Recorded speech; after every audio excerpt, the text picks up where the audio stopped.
Hi అండి. అందరూ ఎలా ఉన్నారు? బాగున్నారా?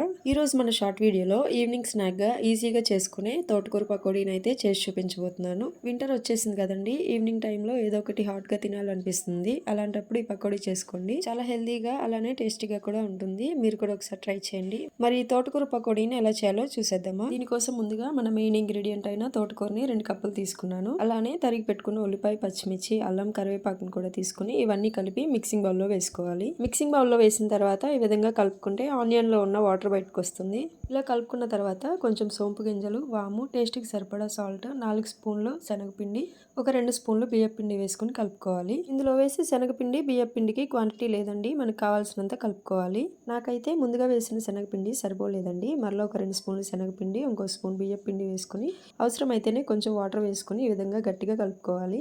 ఇలా గట్టిగా కలుపుకోవటం వల్ల పకోడీలు అనేవి త్వరగా వేగుతాయి. అలానే ఆయిల్ కూడా పీల్చకుండా ఉంటుంది. ఈ విధంగా కలుపుకున్న పిండిని అయితే కొంచెం కొంచెం తీసుకుంటూ ఇలా పకోడీలాగా వేసుకోవాలి. స్టవ్ వచ్చి లో ఫ్లేమ్లో పెట్టుకుని ఈ విధంగా ఎర్రగా వచ్చే వరకు ఫ్రై చేసుకుని తీసేసుకోవడమే. ఇంకింతేనండి, చూసారు కదా ఎంతో టేస్టీగా ఉండే తోటకూర పకోడీ అయితే రెడీ అయిపోయింది. ఈ పకోడీలు అయితే తోటకూర ఫ్లేవర్తో చాలా చాలా బాగుంటాయండి. మీరు కూడా ఒకసారి ట్రై చేసి ఎలా వచ్చిందో కామెంట్ చేయండి. మా వీడియోస్ నచ్చితే లైక్ చేసి సబ్స్క్రైబ్ చేసుకోండి. థ్యాంక్ యూ అండి.